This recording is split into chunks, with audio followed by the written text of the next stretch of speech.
il faut que ma wax sama ay waaw mais nemmeeku tour bi yow da nga jàpp ni Macky Sall directeur campagne Ousmane Sonko la. ci ko may bës ko démarche ni muy doxalee nii loolu foo ko teg. xam nga loolu yàgg naa wax fii ne Macky Sall moo créé de toute pièce Ousmane Sonko yàgg naa ko wax ba mu ko dàqee Sonko nga xam ne son fort mooy victimiser wu créer buzz yërëmtalu Sénégalais yërëm parce que Sénégal yoo bëri yërmande Sonko nag dégg daaj muus dégg nga profité ci foofu mu naqari ma mu metti gis nga nemmeeku tuuram boobu ba ma déggee mu annoncé ko rek la ma sama ñaari xat yu ma xam bu baax SMS ma na ma sa waay mi ngi nemmeeku tuur ma ne leen nemmeeku tuur boobu ñoom Macky Sall dañu si def lu wayadi yoo xam ne nii nemmeeku tuur bi ñu bëri yëguñu ko amu woon benn buzz.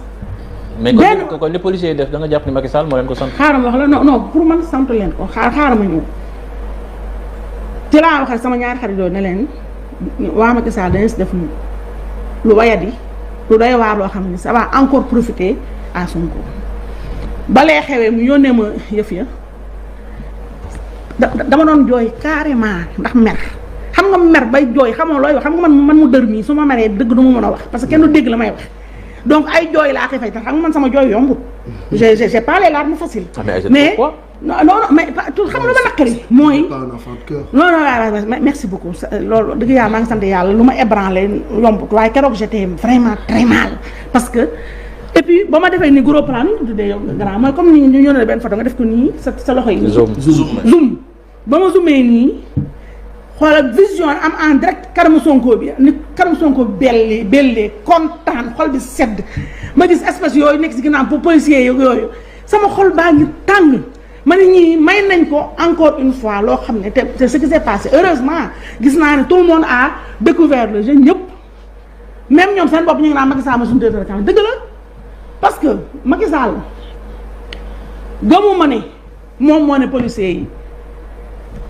dam leen kar leen ko sànni leen waxu ko waaye ña ko wax moom moo leen chefé te ña ko wax ña ko def génnul kii nu mu toll nii kii Antoine Diome ministre de l'intérieur ñoom dañuy bëgg buzz xam nga ndeysaan Tony je le comprends voilà Tony je le comprends Antoine vraiment gën na am buzz gën nañu wax ci moom gën na kii et puis comme actuellement contexte bi ñëpp ñu doon wax naan non Antoine dañ koy dàq ci intérieur Antoine dañ koy dellu justice nangam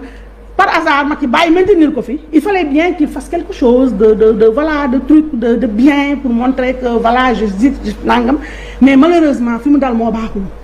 donc c'est eux les cogg de Macky Sall et les suq de Macky Sall qui encore une fois comme avec l'affaire Adji Sarr nga xam ne Macky Sall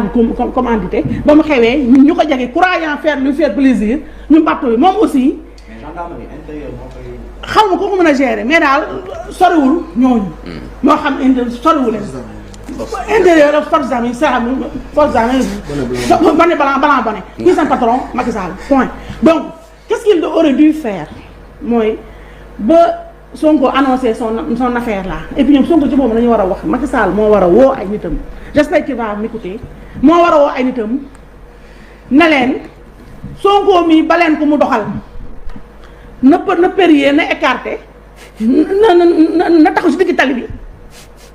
na baare tali bi na baare circulation na ñëw na def lu ko neex bàyyi leen ko. mais quand même ci état de droit lañ nekk. waaw moom laa wax état de droit mais xam nga gis nga Cheikh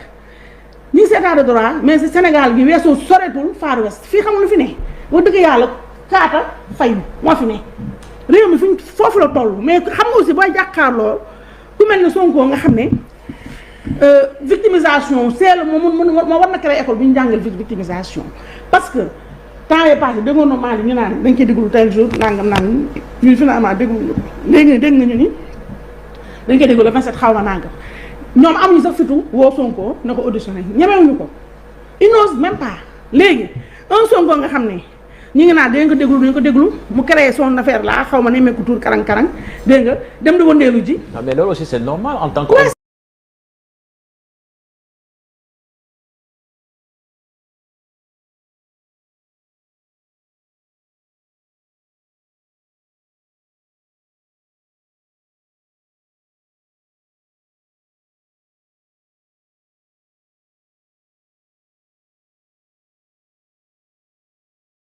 je suis d'accord mon cher. il a son calendrier. voilà je suis d'accord mais mais le fait que ñu koy kar. moom laa la wax dama la ne. loolu aussi tamit. déggoo fan la tegu. déggoo ma ne la xam nga loolu du yoon. déggoo ma ne la.